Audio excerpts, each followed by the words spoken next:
Thanks so much, Lindsay. Happening today, mask mandates are back in effect at a handful of schools across our area. We've seen the impact COVID has had over the past few weeks, and there is hope this will slow down the spread.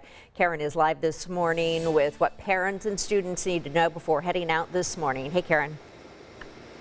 Hey, good morning, Julie and Carlos. Yeah, well, you know what? Noblesville High School is not the only school in our area that is requiring all students, K through 12, and staff to mask up, to wear masks inside of school buildings, and that's regardless of vaccination status. We have several more to mention, and we'll get to that later, but this new rule is all due to this ever-growing Delta variant. Now, you'll recall at the beginning of the school year, many districts went to masks optional, but now the CDC recommends masks for everyone inside school buildings, again, regardless of their vaccination status. And local school boards set the policies. Now, for example, Lawrence Township schools and Hamilton Southeastern schools are among the many districts with this mandatory mask rule. Hamilton Southeastern schools reports 80 COVID cases in the first 8 days of classes and more than 500 close contacts. Now, unvaccinated students must quarantine for 10 days or 7 days with a negative COVID PCR test after 5 days. I know this will not make everyone happy, but it is my goal to protect our students and staff and keep our schools open and running. The Noblesville schools reported 3 major COVID outbreaks last week and hundreds of students in quarantine.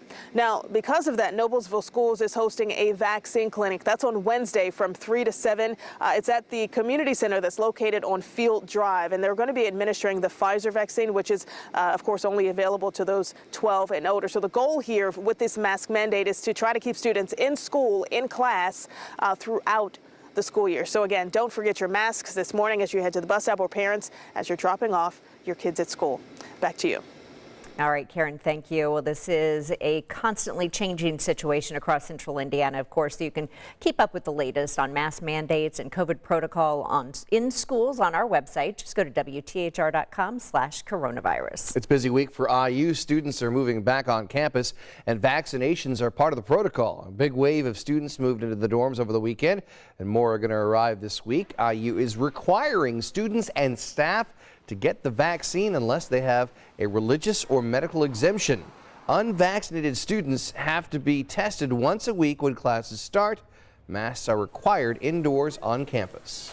Well, the U.S. is among the nations with the highest rate of new COVID-19 cases. In fact, the number of new U.S. cases this month is more than 3 times the number for Iran and India.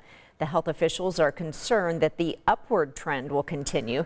More than 1.5 million new COVID cases so far this month in the U.S., according to Johns Hopkins University. Some of us thought that we might see a surge come the winter time, but now we're having a surge in the summer when this was supposed to be the quiet period. 8 states, that is, accounts for just 24% of the nation's population, but more than half of all U.S. COVID hospitalizations. When comparing the states, the highest rate of new cases per capita is in Louisiana, with Florida not far behind.